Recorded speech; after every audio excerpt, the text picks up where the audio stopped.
Union 60 School Committee. It's 7:08, and the first item is the approval of payroll and payable warrants. And after that, I'd like to get the committee's okay to read a letter that we got from Ruth Blandon Committee. Everybody okay to add that to the agenda? Yes. Okay. Dear Brad, it is with great regret that I am writing to inform you of my decision to resign from my position on the Berlin-Boylston Regional School Committee effective immediately. My other commitments have become too great for me to be able to fulfill the requirements of my position on the committee, and I feel it is best for me to make room for someone with the time and energy to devote to the job. It has been an honor and privilege to represent the students and community of Berlin. I wish the organization only the best for the future and regret any inconvenience my resignation may cause. Sincerely, Ruth A. Blandon. And I just got to say, I'm very sad she's off the committee. She's been a good friend, and she worked really hard while she was here. I don't know if anybody else wants to say anything. We talked about it at the Berlin School Okay. Committee and echo your same comments. Would you discuss maybe doing something? Yeah, maybe offline we can Okay, find we'll do that. some type of president time. Otherwise, we'll spoil the surprise. That's right. We'll want everybody. Okay, now moving back to the agenda. We have the consent agenda, which are the minutes from January 6th at 6:45, January 6th at 7:15, and January 6th executive session minutes. So do I hear a motion to approve the consent agenda? So moved. Is there a second? I second it. Is there any discussion on the minutes? Just had a correction. It's the 6:45 meeting. It should say called to order by Chair Brad Wyatt. I think it says called to order by Vice Chair Yeah. me, and Good it should catch. be Brad.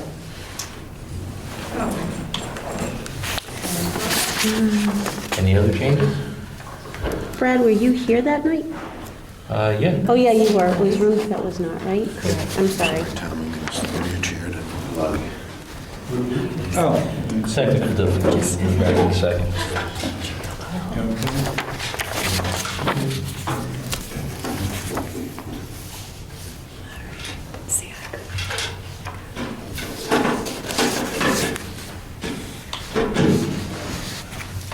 Okay, we have a motion and a second. All those in favor of approving the consent agenda, say aye. Aye. Aye. It passes. Next, we have business items, the central office location. I'm going to pass it over to Nadine to... Sure, and I'm actually going to pass it to Julie. Julie and I, or we'll talk about it together. Julie and I have both been working with people in Boylston as well as Matthew Senni in Berlin to discuss the central office location. And we had Michael May and Marnie McNamara actually from Boylston met with Julie and I to talk about the potential of using the portion of the Goff House in Boylston. I guess they have potential renters for our space, and so whether that is something that's going to come to fruition or not, I don't know, but they have potential there. And so they were looking at the idea of maybe working on fixing up the Goff. I believe it would cost somewhere around $400,000. it costs them about $400,000 for the town to do that, so I don't know if they're going to have the funding for that. It looks like it's at a standstill, but that was a discussion that they had. If it would be fixed up, is it something we'd be interested in? And of course, you know, there's nothing about Boylston or the location itself that we don't have an issue with, but we do need ADA compliance, as we've talked about. So that was something that we said, sure, but it does not look like anything is going to happen at this point in time. Julie, you spoke with Marty? Already last week, and it doesn't sound like at this point, for the foreseeable future, that that's going to be an option that we can pursue. So the other option, obviously, is with Matthew Senni. He came in and presented to all of you a couple of weeks ago. Since that time, Julie and I have been in conversations with him about the space and the location and options. He did give you a square footage of 2,100 square feet. The issue with that is that it's actually not enough space at 2,100 square feet. Once we did the, Julie and I were looking at the floor plan today and put through the office space. We would need more or less closer to 2,700 square feet. What do you have today? Today, we're at, what, 37, I think, or something like that. But there's a lot of wasted space in the space that we are right Yeah, now. I agree. Hold on, I have the lease right here. Let me see if it says the actual square footage.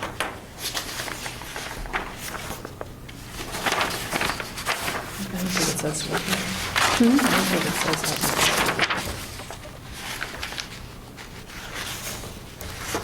I just remember last year, Tom, going over this a little bit with David Donahoe, and I believe we're just under 4,000 square feet. I think we're like somewhere around 3,700 square feet.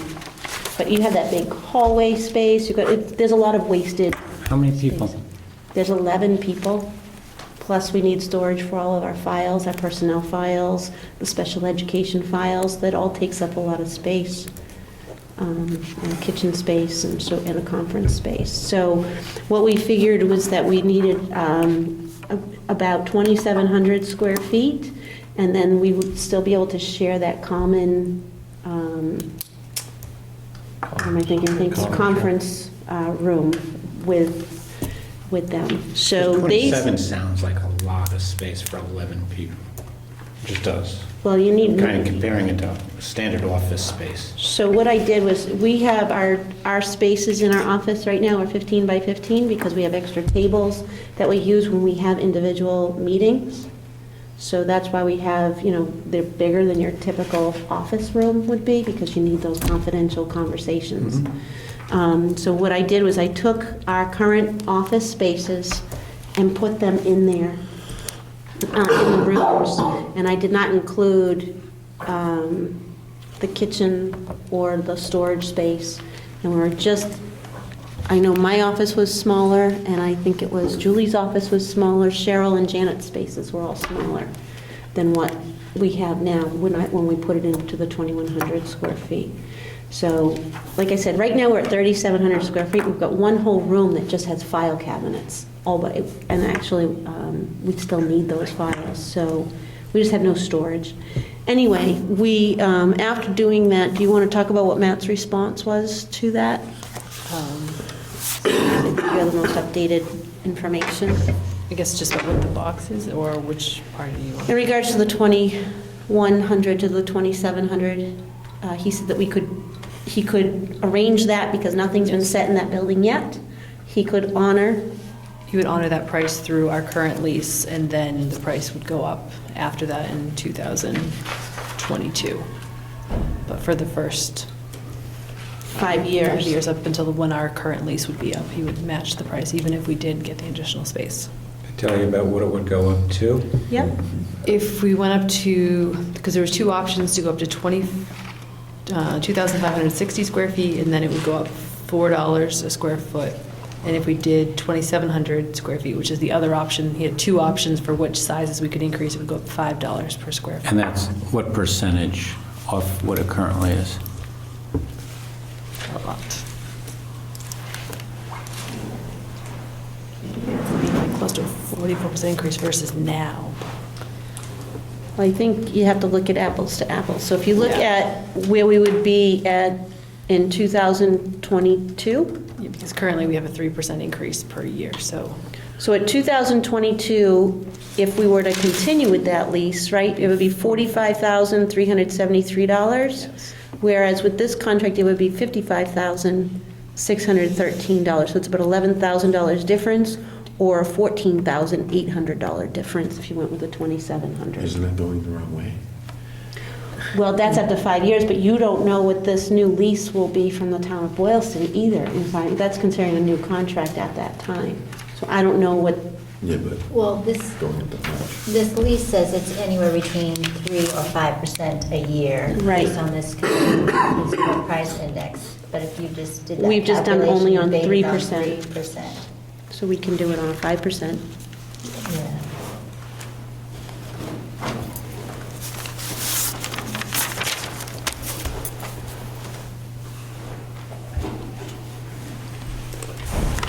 We kept 15, 16 at 38,000.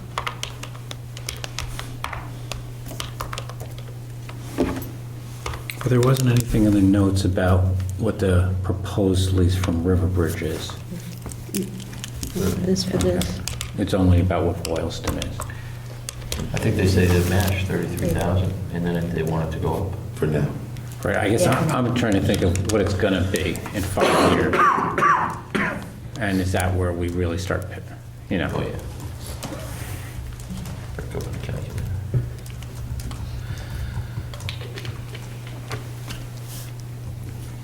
Have we gotten any, idea in the conversations either with Marty or with Mike as to what kind of estimate they thought we might end up having to negotiate for a new lease? We haven't gotten that far yet, Larry. We're just kind of bringing this idea to you as the next step and listen to what questions you may have or what you want us to continue to have discussions with Ford, which that's definitely one that we can bring forward. But if we were to do the 5% increase,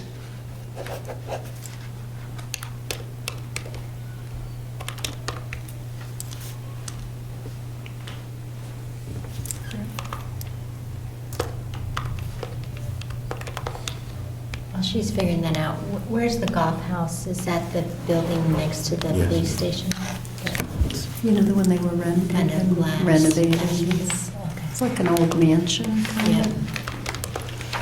I don't see how that would be any more ADA compliant though. Should have got something here on this property. I think if they're doing renovation, it has to be ADA compliant. Not if it's like a public town building. Well, actually, no, if it's a public town building. it would be. Yeah, if they're doing renovation. If they're treating it as like a, like a private, if they plan to rent it out, I would think it would have to be. But then again, they also promised that they would make our current offices ADA compliant, and that didn't happen. So again, I'm not saying that we need to just grab at anything else we find, but we just want to go in with our eyes wide open here as to what it has been costing us, what it could cost us if we stay, because there's a lot of other costs involved, and I got the impression from the presentation last week or whatever it was, he's a businessman. And they're looking to make money from this property, and he's personally going to own this building, I think he said, and he was quite pleased that that was going to be his job, his income, he didn't strike me as someone who's thinking, this is a nonprofit group, it's a public school. I was more hearing, this is my investment. And so my confidence in that rate being stable longer term, not so good. And as is, if it's a substantial increase in price, plus moving costs, plus having to manage in a smaller space, versus staying where we are, and we have a history with the town of them not breaking us over the coals. But they've treated us fairly well, except for the part where they didn't put in the elevator. But it's just, I think we need a good reason to move, rather than thinking in terms of good reason not to move. Especially when you're looking at something that in the fairly near term, there'd be if it's 2,700 square feet times 4, it's a pretty big increase. It'd be either, if it's the smaller, it's like 10,000 more that year. If it's the 2,700, it's $5 more per square foot, so it's 13,500 for that year. And each year it's going up about 12 to 13, I'm sorry, about what, 1,200 to 1,500 a year? So you're saying that the About increase would be... 2,000 of an increase versus a $10,000 to $13,000 increase. But I'm sorry, you're saying it would be a 13,500 increase? On what base? What would have been the previous year? If we were to do the 5% increase, we gave you two. First, we did a 3% increase each year, and then we gave you, and it was a $14,000 increase. right, don't quote all these numbers there. Very- I guess somewhere maybe between that's what 13 we and need to 14. see on a spreadsheet. Yeah. You know, if you look at the next 10 years, what Where is it gonna These cost? different options, what would each of them cost? And then factor into that the move-in or fit-out costs of a site, and we can do what's net present value of these things and figure out which is the best option. He also mentioned that we would have, I forget how we call it, the plain white box, basically. And so there would be costs associated with making it work for us, basically. While I don't think that would be too extreme in terms of the things that we'd have to do, any sort of adding in of like my special network or special power requirements or whatever, that's something else that we have to add to our move costs. Initial move cost. And, again, I don't know what the better option is. I don't know if there's other options out there. It doesn't sound like there's a ton of them.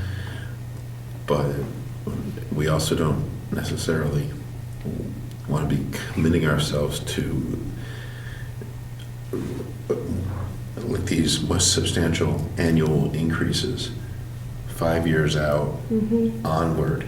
And at that point, once you're staying put in there, you're going to be.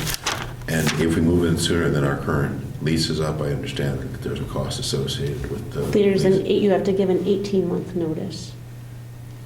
And there wouldn't be any kind of penalty for getting out. The penalty is if you do shorter than an 18-month notice, So, I believe. It's right? prorated, would Yes. it sound like, right? You have to make up the difference. Right, but an 18-month notice, there is no penalty for it. Didn't And- he say he would cover that when he was at our I think so. meeting? Or did you say that? Yeah. He I did think say he that, did. right. If it was done next January, like this, let's say in a year from now, and we have 6 months, Right. he would assist with that transition. what does With assist whatever with? penalty we paid as a result of terminating. our He would lease. just pay for that Right. out of pocket. That the whole was That's what what he I had heard said, him right, say. I heard that I too. think. And then I know your question too about the vanilla box, so we asked more specifics, like what does that really mean? Like I want to know specifically, so you want to just read his, So what he wrote back was that it would include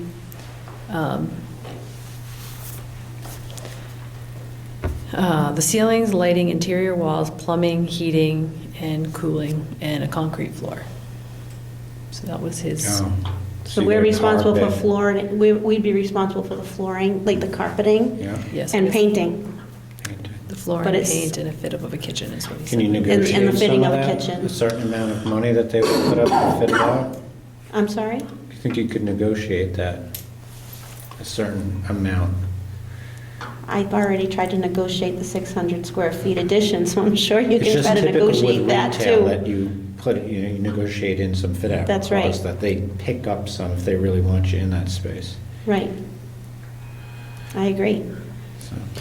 So I think first step is let's get it all laid out there, what all the costs Okay. would be. Yeah, He just sent the costs Yeah. a half hour before we got Okay, here, so. so maybe next meeting, if we Yeah. could look at all that? Because that then would help us with negotiating, we would lay it out too. I think too, the towns will appreciate that we've done our homework. So in other words, too, kind of having a cheat sheet of what we've tried in the past to resolve this issue. So for example, the elevator, wanting an elevator and no elevator in the current space. I mean, maybe to put in an elevator costs $200,000 or something. Also, I know, Brad, you looked at Boylston Elementary after the sixth graders moved up from That's that right. school to try and retrofit some of that open space, and it proved to be too expensive or didn't. It didn't So fit some- in. feasible. Yeah, so some of those things, so that, and I know Pure Hockey, we looked at that facility near the Berlin. We Library. also looked at So- Wagner's in Boylston too last year. We went and Yeah. toured that whole area. It was Enterprise. Is it Enterprise? Yes. Yeah, Right? enterprise. Yeah, I Yeah. worked in there now. You are now? Yeah. So he's got the spot now It's my instead of office. us, but anyway, so we looked there as well. There wasn't enough room, enough space, we just couldn't make it work. And what they wanted for the cost was too expensive. So that's the other piece. Even when we found spaces, we couldn't find anything within the dollar amount of what we currently are doing now. So that, to hear that they're willing to at least match you for the next 5.5 years was entertaining, but then also to hear then he was able to put the elevator in, that was even another like, wow. So, you know, I know Larry, what you're saying in regards to, you know, it was a salesman, I agree with you on that, but I also think that he's also trying to make it work. I do see that. So I do think he would want to work with the committee and having those discussions of how to move forward. He was even willing to come here tonight to answer any further questions, but I had stated, you know, you needed to have that opportunity to have this discussion, that it wasn't necessary for him to be here tonight. So I think he does want to try to make it work for us, and to find those options, you know, listen to what our needs are. So I think if you want to get to a further point after Julie puts more information down for you, something to discuss. I think also to keep in mind is the location to the 3 schools is important, even though it can be in either Berlin or Boylston. It doesn't matter where in Berlin or Boylston, is important too. I mean, It's a little bit of a Yeah. further drive for us from Berlin to our 3 schools. at the Rotary there. Well, you're certainly closer to BMS. Right. And I go right by there to hop on to Boylston, Right. so. That's what I would a end little up bit doing, is closer to going Boylston for 290 me. to get off to 23B in Boylston, and then, or 24 to Tohoto. You know, what might be better for you is to even go Linden. Right. Oh, yeah, Linden would That's- work too. Yeah, it cuts off quite a bit. Yeah, I've done that. What I was starting to say a couple times, and Angela kept saying what I wanted to say.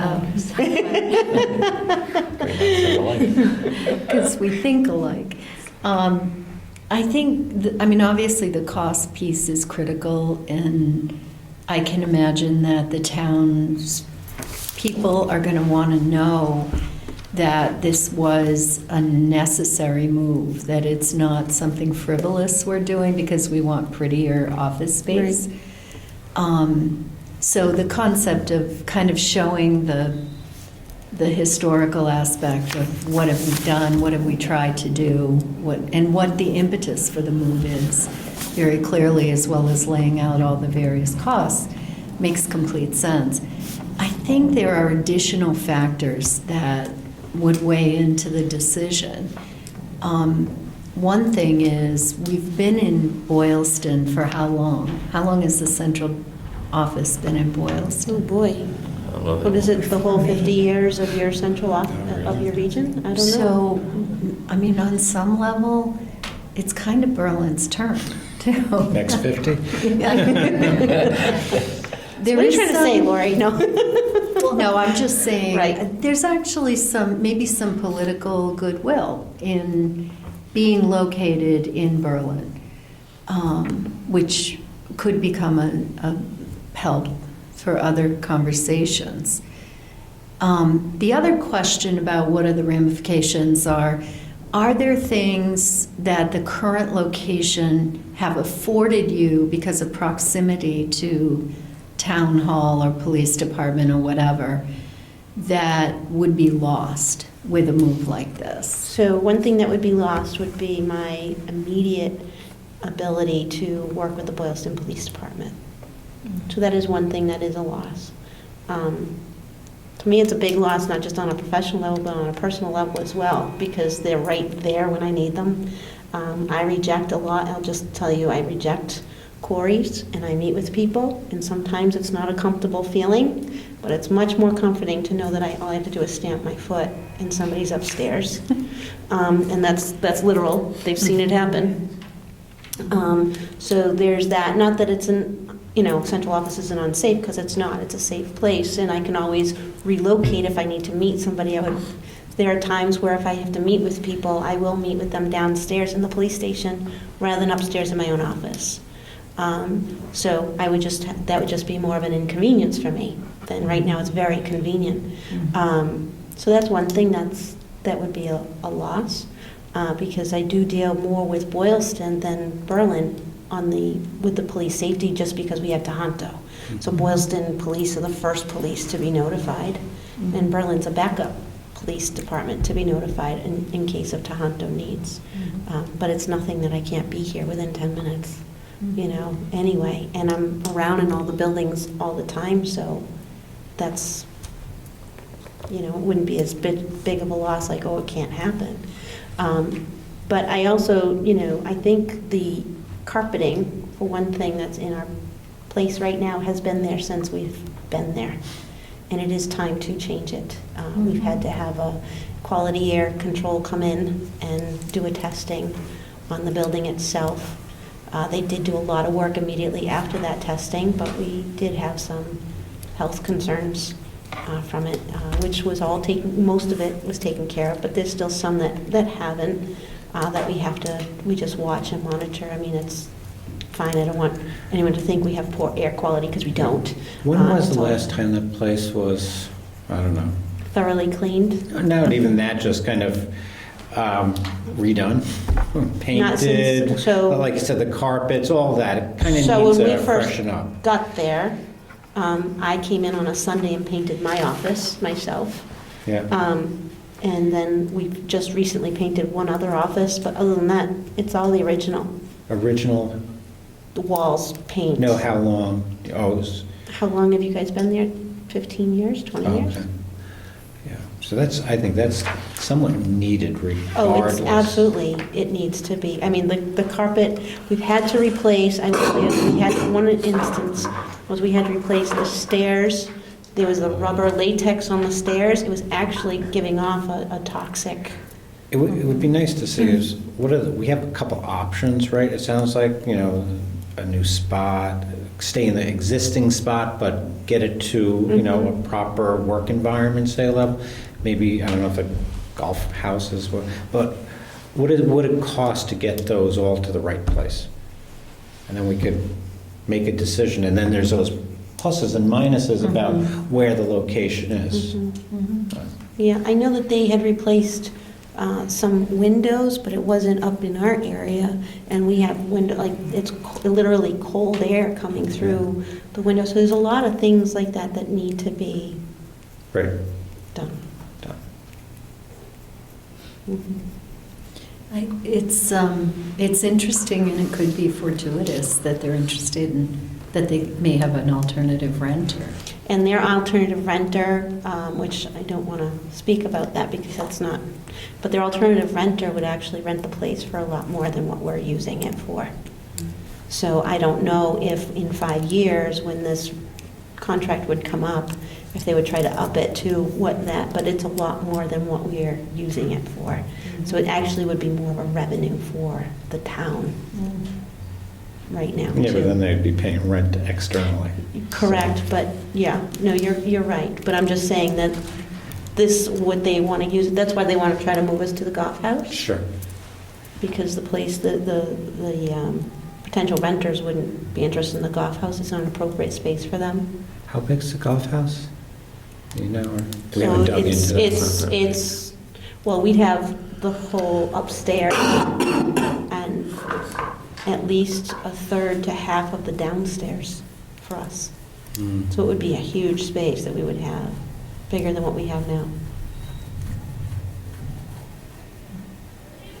So, anyway, it's just something we wanted to bring forward to the next Okay, so topic. We'll bring what's that our information. What's our next step? I think guess? our next step is Julie's going to have the Financial numbers and everything analysis for of the the next. options. Yep, Okay. and then we'll bring that to the regional committee at the next meeting. Okay. Next is the Chinese summer camp, and I asked to have this placed on the agenda because it was a meeting that Carol and I were part of just this morning. And it's a very exciting program. We got really excited about it. We had Diane meet with us as well this morning. There's a opportunity, this came out through our global program, our global STEM advisory, actually, and then we developed it a little bit more with the global aspect as well, is an opportunity to do some type of Chinese exchange with some schools in China. So this particular program is they would pay us $1,600 per student for a 3-week summer program. They would live in a dorm at one of our Worcester colleges. I don't want to say which one yet because I'm not sure if that's been confirmed. But one of the Worcester colleges would dorm the students. During the week, Monday through Friday, they would come here from 9 to about 1. And then from 1 to about 4, they would either have one of our sports events that we would set up for them, or we would take them to sightseeing tours in the afternoon. We would have about 30 students here at $1,600 a student. It actually becomes a revenue resource for us. We asked Diane if we thought any teachers would be interested in even teaching this program. She had 7 or 8 teachers right off the top of her head that she knows that would be absolutely interested in doing this. What we would do is an hour and a half of English instruction with the students. We would also open it up to if we had a few of our own students that would like to participate with them during some of this time, so they would actually have some of our American students working with them. So an hour and a half of English instruction, and then an hour and a half of either robotics or instruction or some type of a STEM. We were even saying that maybe we would do like a science lab where they would do like a science experiment or what have you. Something that's interesting. We would do art, American music. So it's a full, well-rounded. And then they would have lunch, and then after lunch, they would either have, we had yoga, we had sports games, we had what? Rock climbing. Oh, the rock climbing event. So different things like that we were kind of just thinking up today as we were brainstorming. Or it would alternate. They would either have that or they would go sightseeing. So the Equatorium, the Worcester Art Museum, different events like that they would do. And then they would go back to their dorm for their evening. And so it's really a summer camp. We thought it was a very interesting idea. We love the idea of building the communication with them, with the Chinese organization. They've done this for the last 6 years or 7 years in Bancroft. And they're looking at bringing it here instead of at Bancroft for this summer. Why? The parent actually who organizes this is now moved into Boylston. Okay. I think she wants to keep it, and she's been very active with us with the STEM advisory group as well. Very active participant, and she's the one who coordinates this. She's, like I said, done it for 6 or 7 years. And what would be our commitments beyond the building? So our commitments, because that was one of my big questions, what about transportation, what about food? No. So our requirement is the academics. So from 9 to 12, that's academics. And then we have lunch at 12 to 1, which we would provide the lunch. And then from 1, some days it's 3:30, some days it's 4 o'clock, is either the sightseeing or the PE activities, if you will. But you don't fund that. So what we do is we pay our staff during that block of time. Morning and afternoon. Correct. Okay, because the staff is kind of the chaperones or whatever for the afternoon. Right, so you figure your teachers, Yeah. from 9 to 12, we figured from 9 to 12 we would need 2 teachers. And then from 9 to 10:30 we would need 2 teachers. From 10:30 to 12 we would need 1 teacher. And then from 1 to 4 we would need 1 teacher. So as few as 3 teachers during the day or as many as 4, depending if one teacher did 2 different activities. So we figured out with our costs, and then with the $1,600 per student, that's $48,000 we would be taking in, and then we would offset that by paying out. And for 3 weeks, 4 teachers for a couple of hours each day. What is our expected cost then for that? I'm going to tell you roughly, just from doing a summer school program, our expected costs would be no more than, say, $16,000. Okay. So you'd have a revenue. That revenue could help us offset some of our costs for, like we were talking about, we really want to assist the students with that globalization, and if we had those trips, those global trips, and if students can't afford the trips, that would be our funding source to assist with that. Or also some of our STEM programming we want to develop, if we need supplies or anything with our STEM, it can help to offset those costs as well. So we do see, and they also, if we get involved with this program, they also have opportunities for our teachers to go into China and have some workshops and trainings for a couple of weeks for themselves. And that, what they stated there was the only cost for that is for the teacher's airfare. So what we could do is, out of this funding, that could also help to assist. So we could send teachers over to China, and it would cost the teachers nothing to go.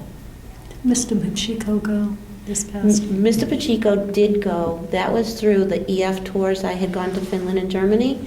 So because I had gone to that trip, I was able to put in an application for a teacher to go to China, and it was on a grant, and we won the grant. So Steve Pacheco was able to go, so it cost him nothing to go to China. And I believe it was for 10 days. But so I think it's an opportunity not just for our students, but for our teachers to learn different cultures as well. And it's also a revenue resource. We were actually really excited about this. I want to follow up and get a little bit more information on what we heard today, get a little bit more succinct information, and also have Diane talk to the teachers to see, in fact, do we actually have teachers that are interested in doing this? Because if teachers aren't interested, then it's not, we don't want to have to post externally for every Sure. teacher position, have somebody we wouldn't typically have. But I think Diane said at least 7 or 9 teachers she could think of right off the top of her head that were like, they would totally go for this program. How old are the students? Ages 14 to 17. So it's more of like a grade 6 through 9 program according to China. Oh, okay. That's their age range. So for us, that would be more grade 7 through 11. Sure. I take it there's no other alternative uses that make more money during the summer for those 3 weeks? Yeah. Just checking. No. But anyway, I just wanted to bring it to you. I would just love to hear your feedback on it as we pursue this. What are your thoughts? I like the idea. I think it's great it sounds beneficial for everybody on board. I think it's an opportunity to have positive cash flow. I would ask, though, that we see a budget, so we really see what the costs are expected for the program. I think it's a wonderful opportunity. Sounds like it. Thank you. Yeah. Sounds good. Thumbs up? Okay. Super. Thank you. Well, I guess next on the table we have the workshop on regionalization next steps. So who wants to begin this off? Angela? Well, I actually did find, it's kind of, I actually found something today when I was looking for old minutes. A couple things. Back in July, we had made a goal regarding regionalization. Is during the 2014-2015 school year, the school committee will utilize the regionalization study to determine and initiate the appropriate path for collaboration, resource sharing, and efficiencies in order to advance student achievement as measured by the following action steps: determine plan path, implement path, and review needs assessment. I don't know if that's helpful. I did do some research at the central office, trying to get some history on regionalization, because you kind of hear, oh, we always talk about that, oh, we always talk about that. And actually, the last time the 2 towns voted for K-12 regionalization was in 1981. And even at that time, though they showed a cost savings, the towns voted it down. Since then, they've been talking about regionalization, but it's more been kind of the talk before they agreed to build this high school with, oh, should we bring in West Boylston? It's never been K-12. So, I took more specific notes. Back in I don't want to bore you, back in 1991, I think they did a survey of the towns, and at that time they were questionnaire, this was like October 1991, a questionnaire was sent to the townspeople of Berlin and Boylston, kind of wanting to know how they felt about regionalization, K-12 regionalization. At that time, 37.6% people in Berlin said yes, 62.4% said no. In Boylston, 36.9% said yes, 63% said no. So the percentages were the same. They also asked a question, which I thought was interesting, was if you could stay at your local school, K-12, would you be pro regionalization? I'm trying to remember, and it was 87% said yes. And if there was no restriction, 12% said yes, if I'm reading my notes correctly. So I just thought that was kind of interesting. And when they did the recent feasibility study, they did not give us exact numbers. I just recall Janet Pierce saying that the majority of the townspeople on the survey were in favor of K-12 regionalization.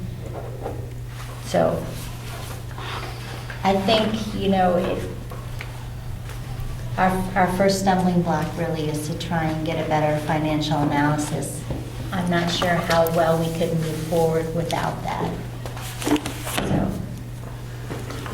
I think one of the other things about, I don't know the context of the 91 survey, but sometimes if you launch a process by asking people questions, they haven't heard pros and cons or had the opportunity to sort of be educated on what the issues might be. And it could come down on either side. I think the process of providing information, as you said at our last meeting, approaching it as an informational campaign, almost like you're running for election, does make some sense. And I agree with you that the first step has to be, we have to have financial feasibility that has detailed info. One of my questions about that, the financial feasibility, is I'm assuming, first of all, we're out of the running on any possible grants right now for that purpose. We have still not heard anything from the Department of Ed on the grant that was out there. Okay. That's been frozen. So that's been frozen, but I did receive an email today. Basically, it was just saying, and I don't know, Brad, if you've heard of this or if anybody else, but it says Baker Peg's budget gap at $765 million cap gains taxes may help. And then as I'm reading it, it's basically, and I only did a quick glance at this, but it basically was saying that the gapping hole in the $36.5 billion budget was identified more than halfway through the fiscal year after a substantial portion of the budget has already been spent, which adds to the difficulty of finding solves. But it goes on to say that he's going to Baker's finding other ways of doing this. Quote, "We are not going to cut local aid to solve this problem. We are going to work collaboratively to work with the legislature to solve for it," end quote, Baker said. So I don't know if that means it will now have some of that funding. They've been holding all of the funding. I don't know. I don't know if I But it was the first would include positive that. thing that we got in regards to the 90C cut. So I don't know what's going to happen for that. But we have not, they said they were holding everything, would let us know. We have not gotten any information yet. That was just something I just got this afternoon and only was able to do a quick glance. So when we were filing the grants, there was a piece of the activity that was around doing a real financial feasibility, but there were a lot of other steps. It was almost going further than just doing financial feasibility. And it was working with, contracting with someone to do that. One of my questions is, now that we have Julie and her expertise, is it possible, is there some component of this that we could do a credible job without needing an outside consultant necessarily, just for the financial feasibility piece. Good. I don't know. I mean, it might not work, but I think there's something we can do. If people will, I've done something like this in the past where we were trying to bring people into a district and ran these numbers. Ultimately, we ended up having still a consultant because people didn't trust the numbers and then they still ended up going out after we'd done all the numbers. That's the only thing when people use them. But yeah, you can take the salary schedules, put it all together, and give you a good idea what the Chapter 71 would get you. And I think you probably hit on the reason that it's a good thing to do, to give us sort of advance information and to know what do the financials look like when you do the projections. But I think you may be right, that it comes down to that credibility thing. Oh, you did it internally? Well, we don't trust those numbers, or I think your big thing really is just really merging the salary schedules, and then what would your Chapter 71 be? That's And your transportation. the Chapter Right, 71, this whole yeah, thing, right? where would that end up? And Right, yeah, and you kind of have to make some guesses too, don't you, for several years out, which is, but a consultant has to do that too. So. Well, I think the other piece too, that, when we had the other analysis completed, they gave you, if you changed that salary schedule in 1 year, right? So you saw 1 year difference, but you didn't see a 3-year out or a 5-year progression of difference. And I think that 1 year, that's a negotiating piece. You as a committee can negotiate that you adjust those salaries based on a 3-year projection or 4-year. Like you make that decision. So I think you need to see the different scenarios of not just 1 year, everybody jumps up into one piece, but what does it look like over time, right? Because there's a way of blending the offset of the savings versus the costs so that you can see a difference each year rather than just in 1 year and then nothing. Because I think that helps you for long-term stability rather than just a 1 year. Because then, in my experience, you do that great in 1 year and then people forget about it the following year, right? How do we mitigate or deal with the fact that it would have an impact on municipalities, and particularly in Berlin, around the retirement, right? Same wavelength over You're taking there. my questions now. Okay, your turn. I was going to say, I tried I knew that's one of the big concerns with Berlin. So I tried to take a proactive step and just see, well, let me see if I can find this out. So I did talk to the town treasurer, and he did send an email to the MIA person. I mean, so again, this is something that maybe Julie can do and take it. And we never got our answer, but basically that was my question. Twofold, I think. If you lost these 50 some odd employees from your town's health insurance package, would your rates for the rest of your town employees go up, or would they stay the same? And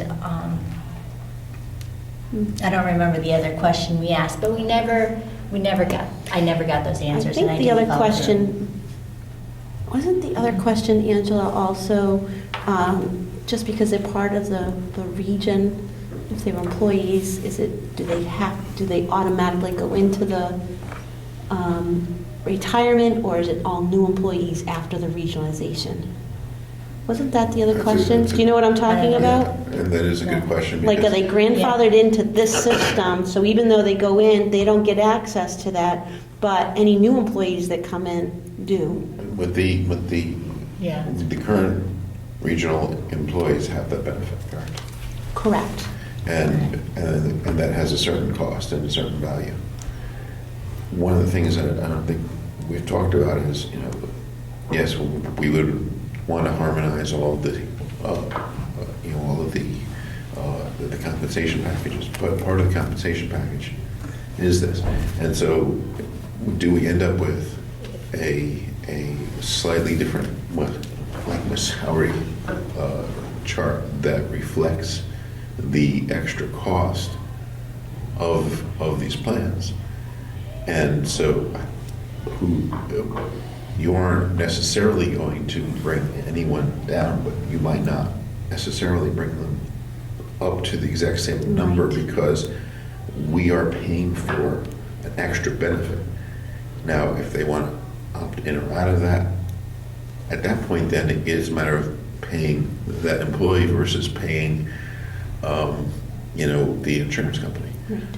And so I can see that being something that we can bargain, because not everyone is going to want that, but they'd rather have the cash now. Mhm. It depends on probably many things. Right, it's something you can put into your, you might have people now, even in the region, that might want to do that instead of the, Well, because I was just say in Berlin, even though we don't have retirement, there's quite a healthy, in the contract, it's quite a healthy Mhm. early retirement benefit and a sick day buyback program that there's no like qualification for retirement age or anything. So pretty much anyone, as I understand the contract, anyone who retires from Berlin, and it's about $45,000. And the over other- the course of 2 years per person. And I'm not sure what the retirement costs are, if it's, but I still feel like Berlin, even though they don't offer retirement, is giving a chunk of change. And just like what you were talking about, more about cash in pockets. sort of In thing. the like corporate world,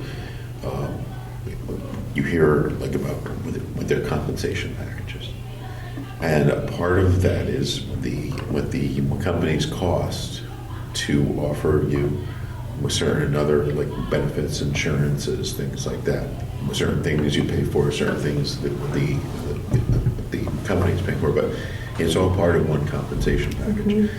And if our aim is to harmonize the compensation packages, that doesn't necessarily have to look the same for each of the 3 schools' employees.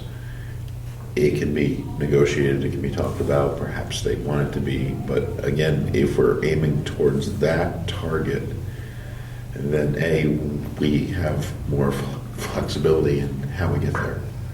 And B, we could perhaps not end up having it as much of an out-of-pocket expense in this. And Larry brings up a good point, the flexibility with multiple contracts and multiple salary schedules. Until we really know how the unions, each 3 union, would handle that, it's very hard to probably do a financial analysis on how it all ties together too. So if I can just shift in a little different direction for a second. I almost feel like we're trying to hit a home run right off the bat. Maybe we should just try to hit some singles, We've got a shared calendar. That's a good place to start, right? That saves some money. We've got professional development that we're doing together. That saves some money. Are we getting the teachers together, like the 3rd grade teachers at Berlin and the 3rd grade teachers at Boylston, a couple times a year so they're on the same page?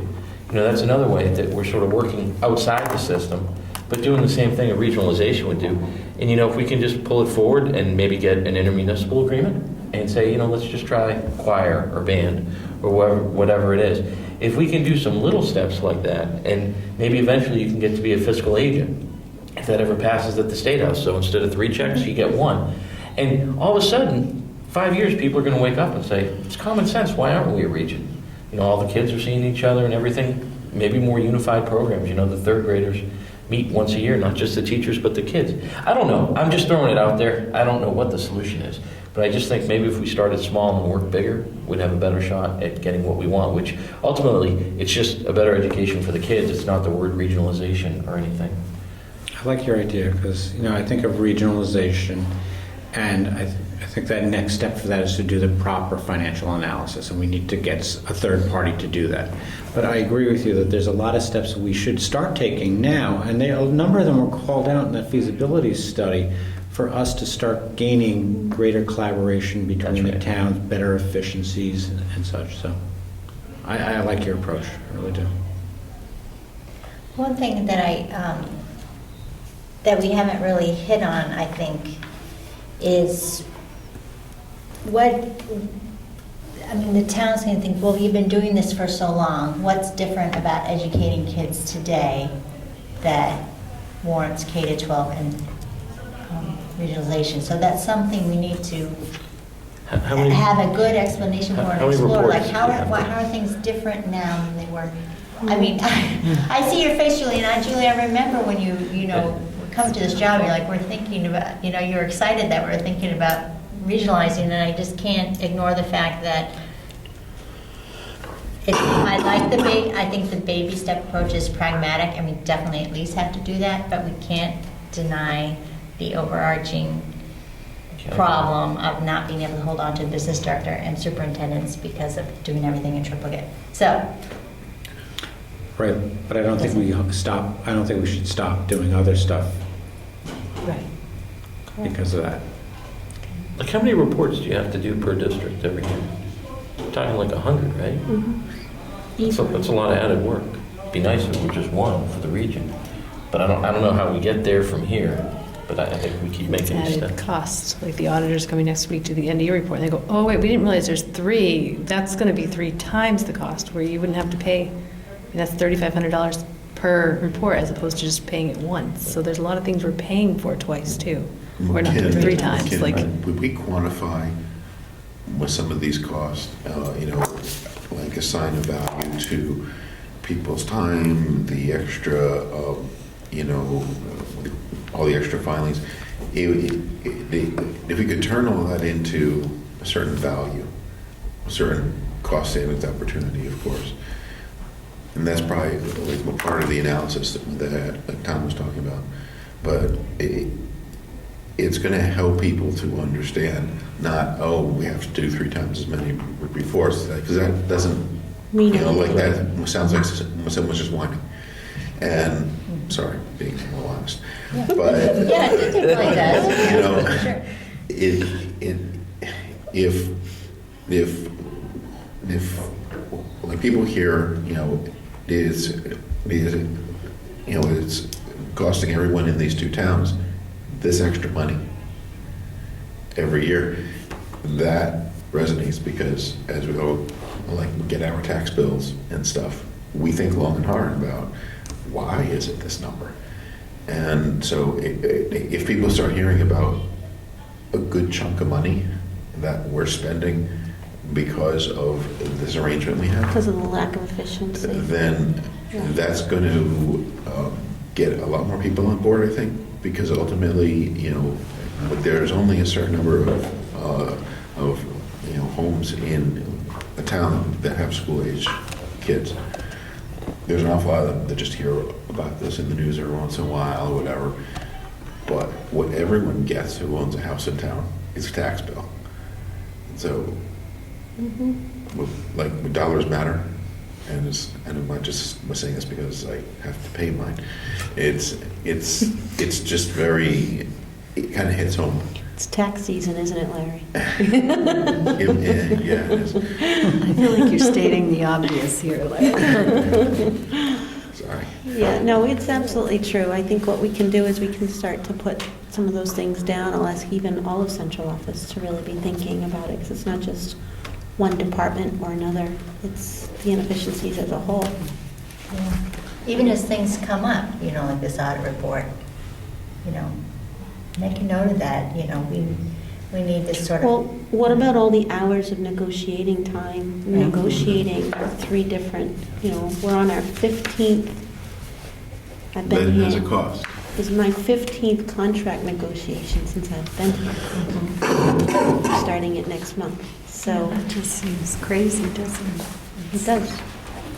So, or when you're trying to do even systemically, you know, you might not think of it as a financial piece, but systemically, when you're trying to make a decision to do something in a building, we as administrators are constantly saying, okay, well, which contract does that mean? Well, what's the contract language of that? So even the consistencies. And I know that as school committee, you are trying to, as you're negotiating each time, you are considering what the others, or mostly what the region's contract language is, to try to get it simplified. That's very baby steps to try to get it to that point. But I think, you know, these ideas are for next steps, I think are things that we need to do for you. And we'll provide that to the school committee.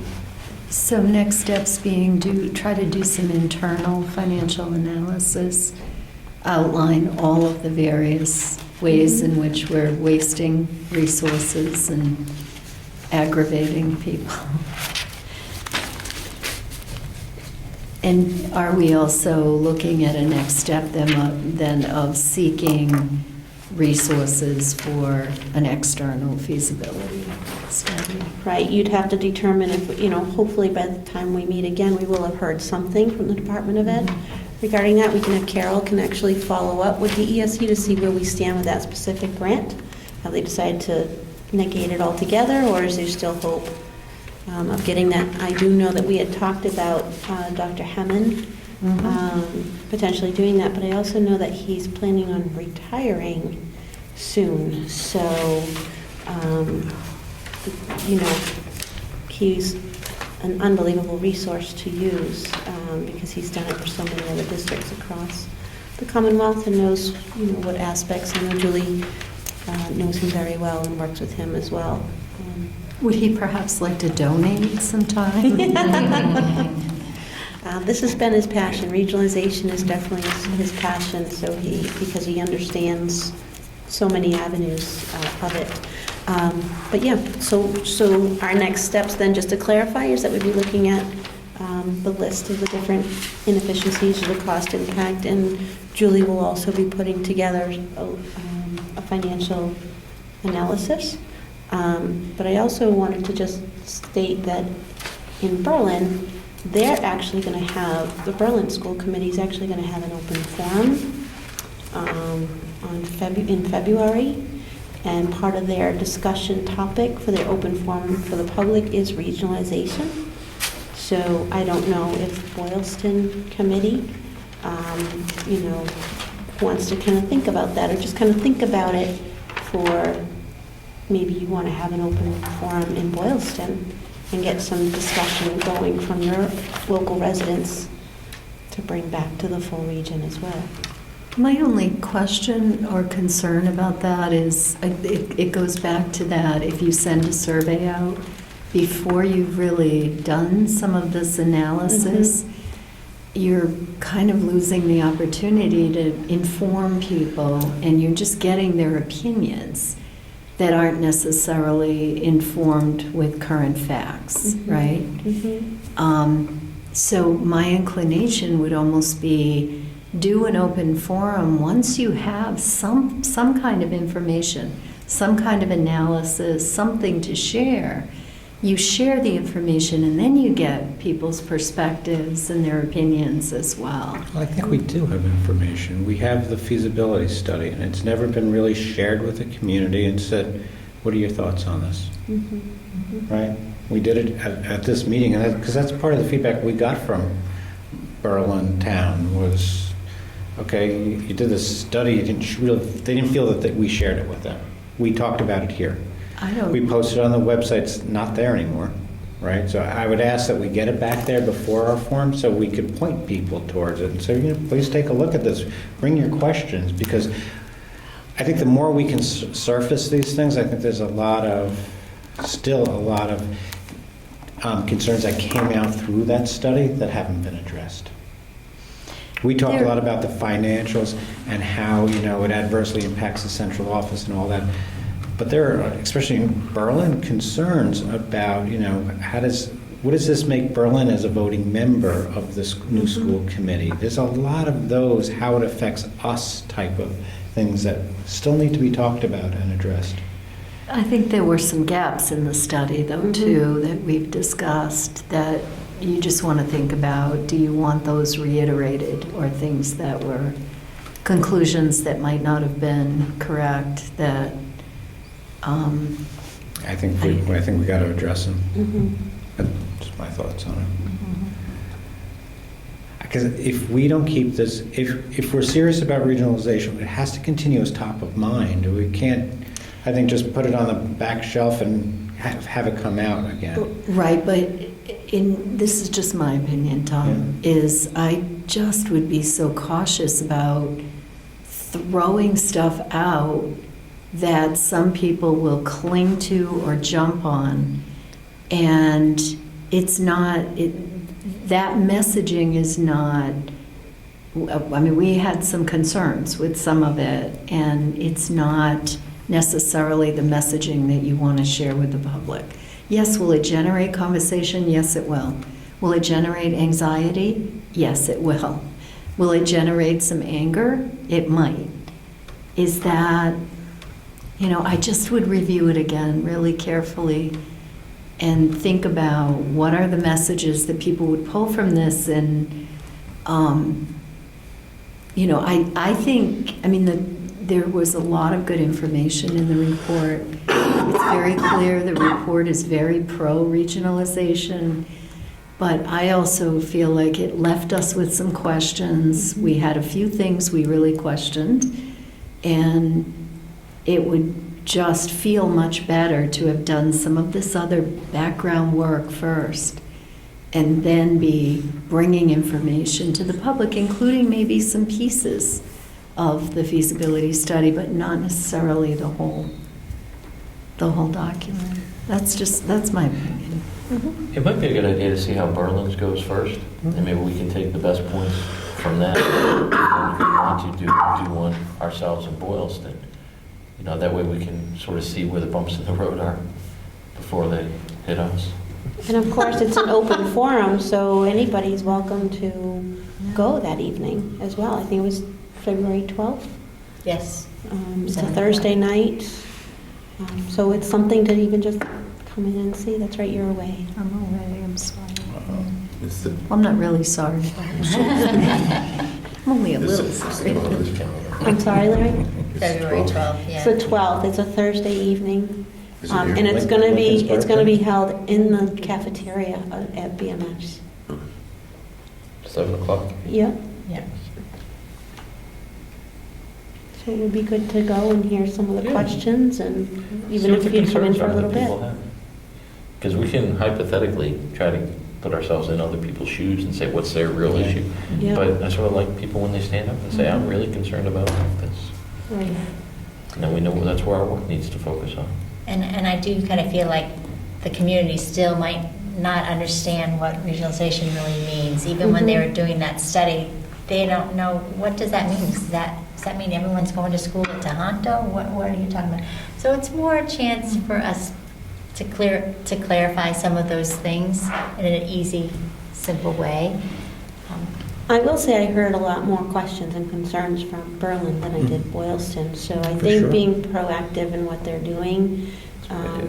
is a good idea, but I can see where the needs are different in Boylston as well, or the thought concepts are a little bit different in Boylston as well. So Well, I think too, there's a little bit of residual impact from what we went to the selectmen with, and there was a huge degree of attention paid to the material, and I just think it's really important that if you're going to put it out there, if you're going to share it in any way, that you feel good about it, that you feel like it's the information that people need and want at this point. So.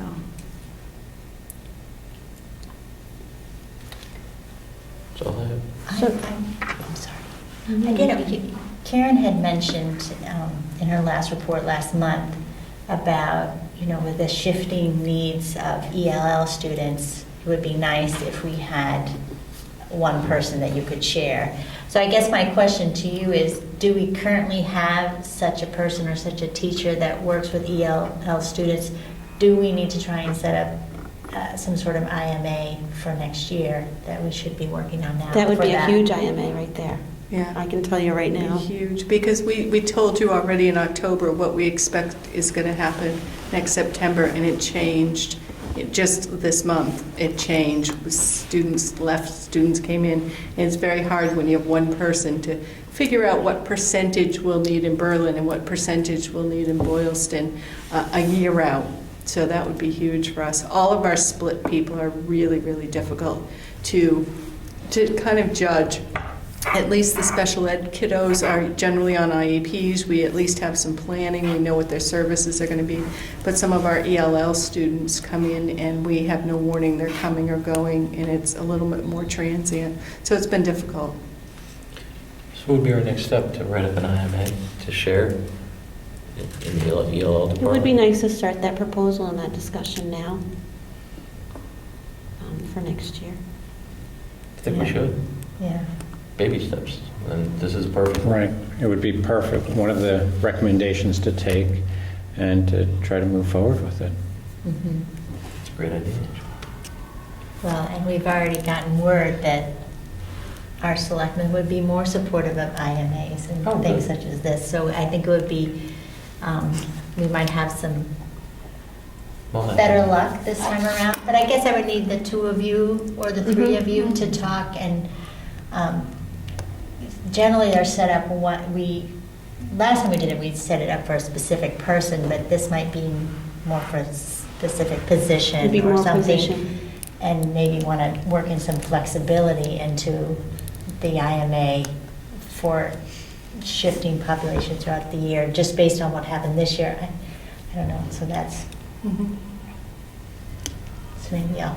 Yeah, I'll look at the last IMA too and see how we could use the wording of that, and then I'll also forward it to Russell Dupre, the Yeah, attorney. because are we talking about there's one staff person that's splitting, that's Mhm. taking care of these sort, okay. All right. And it does change. I mean, we just had four move-ins three move-ins in Berlin just since the December break that are ELL. Wow.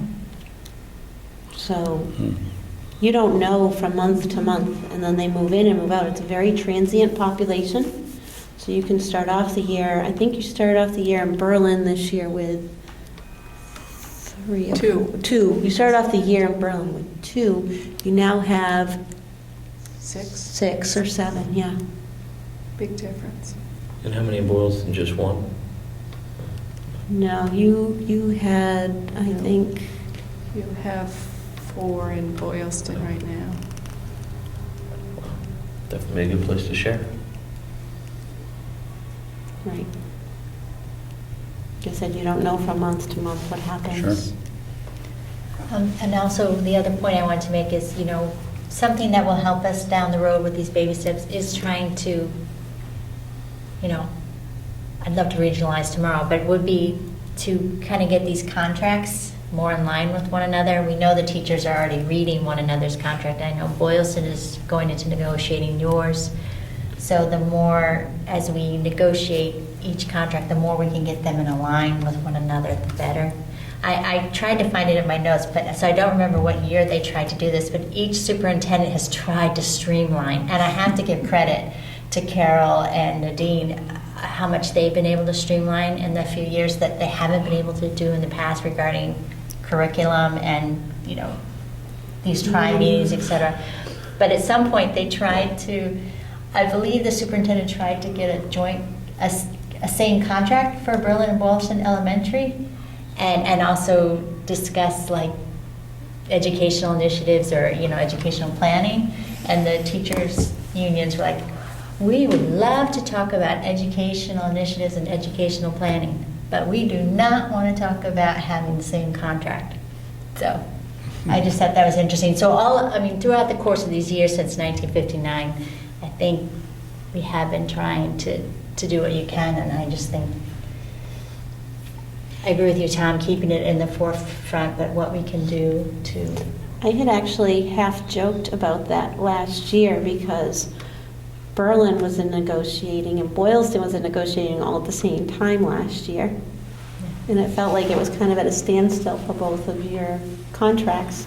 And at one point I said, you know what, why don't you just merge and become part of the superintendency union and become one contract? It's doable. We kind of joked around about that last year, but no, that's not happening here.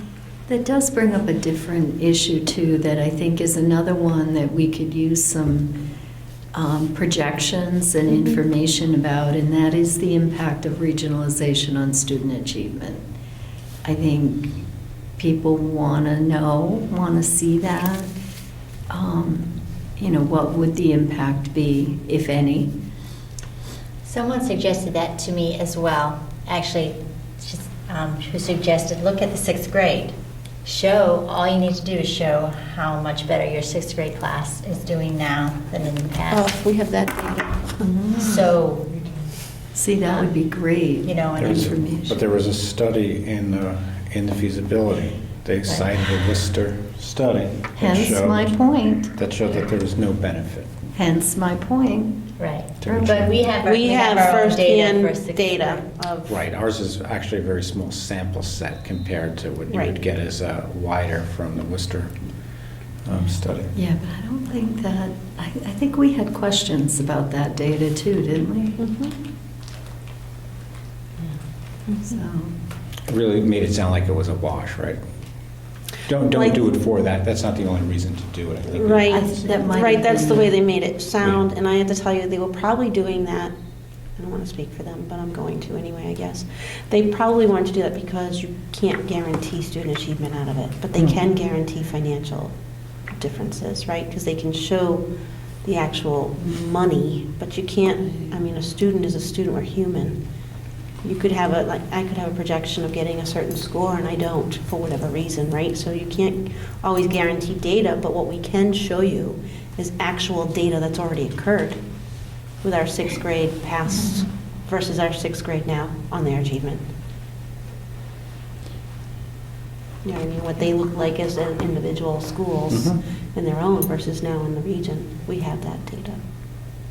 If This you is our guys look at it. second, right, this is our second sixth grade group. So we can get that. Great. So I think we have some work ahead of us. Is there anything else on the agenda tonight? Well, so, just as next steps with this, right? What are we going to do about going after some of those recommendations that they made, one being the INA, so it sounds like we're going to do some next steps there. Is there any other next steps related to some of those efficiency opportunities that they cited? So just wondering, anything else you think we could be working on?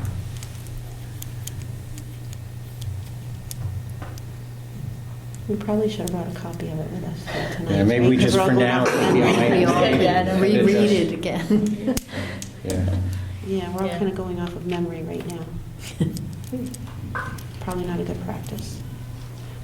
But maybe what we could do is, if you look at it and you review it, anybody wants to email me the Or suggestions, I yeah. can put together a list. Or maybe we can make it as a topic at our next Sure. region meeting for us to review it and come with any thoughts that you may have about what we could continue to look at.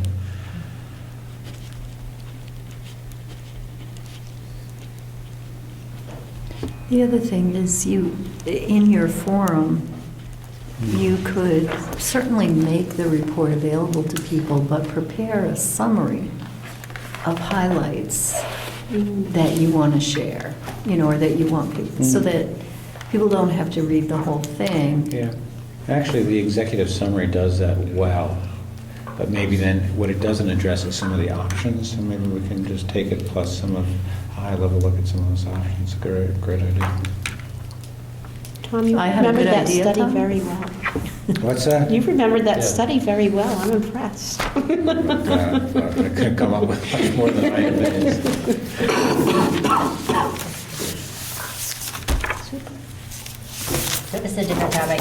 I am planning to go to that foundation budget hearing this Saturday. I'm not planning to speak, but if someone can't be there and they want me to say something on their behalf, email me what you want me to say. I'm just kind of going to listen to your other Yeah, I school forwarded people. that to all of you, right?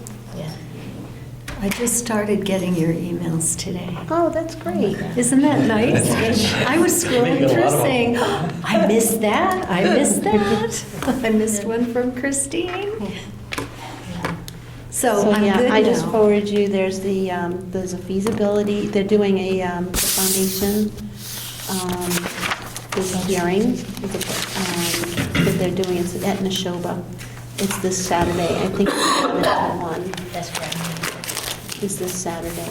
And so I forwarded it to everybody. It went to the superintendents, but I wasn't sure if MASC forwarded it to all of you as well, so that's why I forwarded it to you, so that you knew. Because there's an opportunity for you to go and speak about your concerns with the Chapter 70 and the foundation budget. And so there was also information of what other school committee members or superintendents had done in Western Mass. I think it was in Northampton.